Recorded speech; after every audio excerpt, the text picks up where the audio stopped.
Tonight, Christopher Columbus coming down at City Hall. Mayor Andrew Ginther making that call today, saying the statue does not represent the city. Mary Smith is following the very latest for us tonight. Mary. Developing tonight, Columbus police say their voices are not being heard. Over the past few weeks, many people across the city have called for change within the department, but officers say they have not been a part of that process. Maria Durant has the story. Over the past few weeks, we've heard a lot about defunding the police department, but what does that really mean? Would departments simply be shut down? Terry Sullivan has a bit more insight tonight. And as the state continues to fight the virus, the governor has pushed for budget cuts across all state offices. He also announced today that he's even taking a cut in salary. Jeff Reddick has the very latest.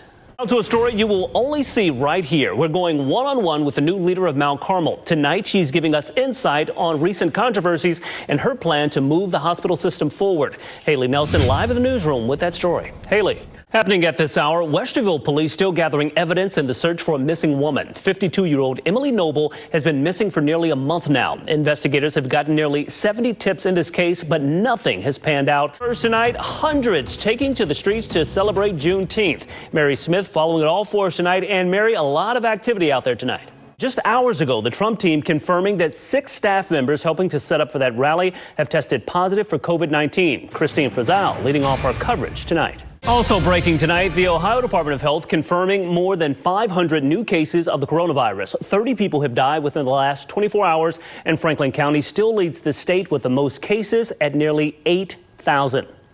On new tonight, protests continue here in Columbus for the 4th weekend in a row. There were a number of demonstrations today from the mayor's house to the state house. Jessie Starkey following it all for us tonight. She's live downtown with the very latest. Jessie. And calling for change this morning, protesters gathering in numbers outside the home of Columbus Mayor Andrew Ginther. The group demanding the mayor and the city's police chief resign, but that's not all they want. Alexis Moberger has the full story for that suspect tonight. As investigators continue to work on that case, they have made an arrest in connection with another shooting, this one deadly. It all happened along Vanderburg Avenue in the Hilltop. 32-year-old Joshua Jennings policing the police. States are trying to do it across the country and right here in the state of Ohio, but there are still a number of questions about exactly how to do it. Tonight, Luann Stoya is pushing for answers as the demonstrations across the city continue tonight and into the weekend. In the meantime, talks around police training are mostly coming to the same outcome. There needs to be more of it. But here in the state of Ohio, that could be a problem. Jeff Reddick explains why. And developing tonight, a convicted felon is facing charges tonight for having a loaded gun at a protest in Columbus.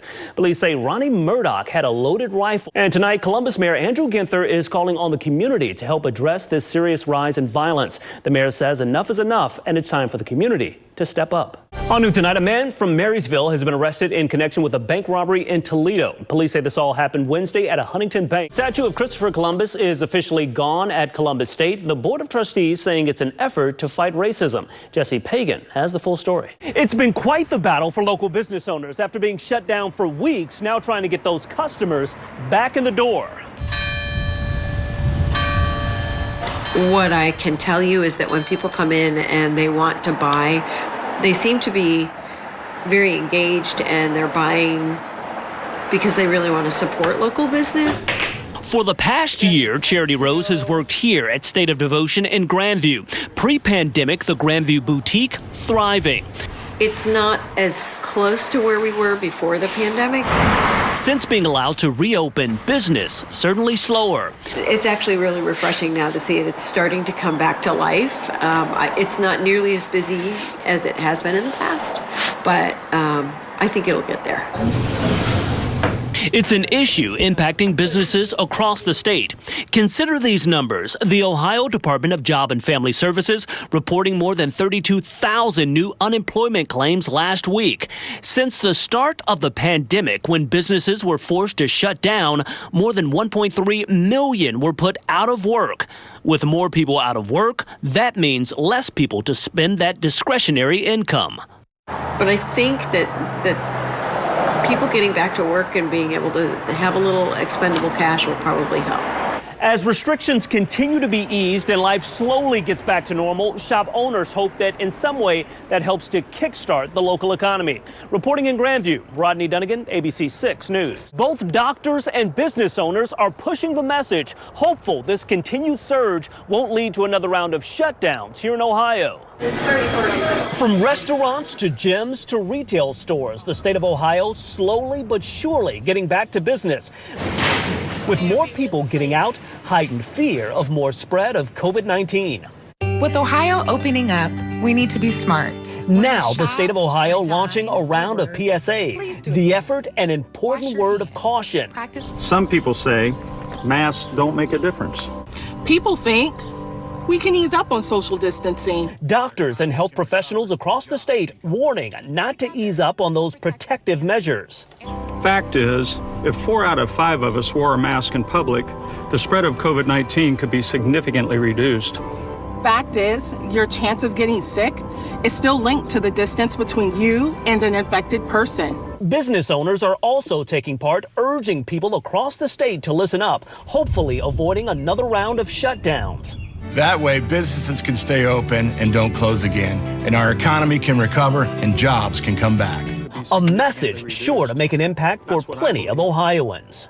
Together, we'll protect our families and our friends. For many, safety is still top of mind, especially considering the recent spike in coronavirus cases in states like Texas and Florida. It's something that local leaders are keeping an eye on. Rodney Dunigan, ABC 6 News. For weeks now, protesters have hit the streets of Columbus calling for an overhaul of the city's police department. The mayor stresses that he hears that message, but some still have questions on if that change will really happen. When I see something that is wrong, I just feel the need to speak up. I can't be silent about it. Jasmine Ayers has a passion for the community.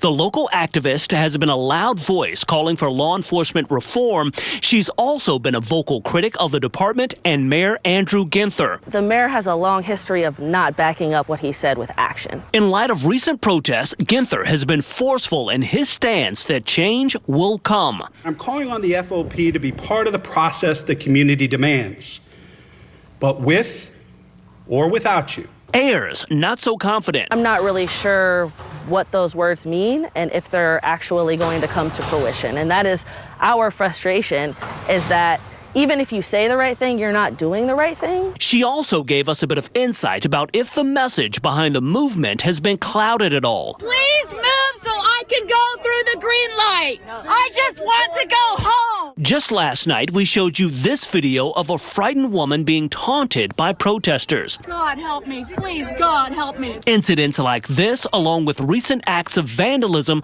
causing real concerns. The original message, the reason why people are out there, is still very much the same. And it's still very much that Black Lives Matter. And being uncomfortable or having a window broken is not an equal sort of comparison to the life of a person. As this movement continues, Ayers says that community activists will continue to demand results from city leaders, and their words will have to be backed up with action. Rodney Dunigan, ABC 6 News.